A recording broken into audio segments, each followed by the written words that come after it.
الآن بعد ما طبعنا القرص راح نلف عليه السلك. راح ناخذ سلك 0.50 نلف تقريبا كم لفة على أساس نوصلها للجهاز. هذه لفة احتياطية أو لفة زايدة، وراح نثبتها كذا على أساس نبدأ اللف.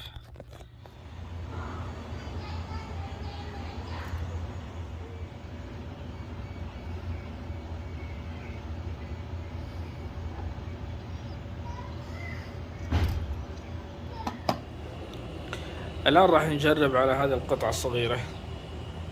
طبعا هذه قطعة نحاس، بنجرب عليها ونشوف هل الملف يتحسس القطعة الصغيرة دي أو لا. بسم الله.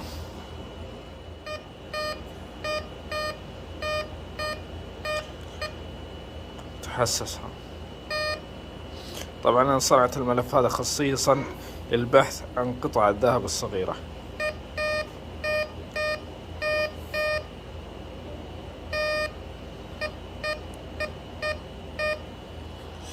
الآن راح نجرب على قطعة ذهب هنا. شوف المسافة.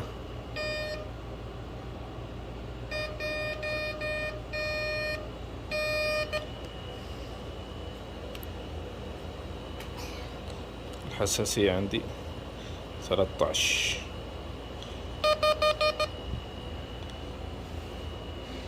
بس بسبب اني داخل البيت فيه حديد، فيه اشياء، فيه تأثر على الجهاز، لذلك انا مخفض الحساسية.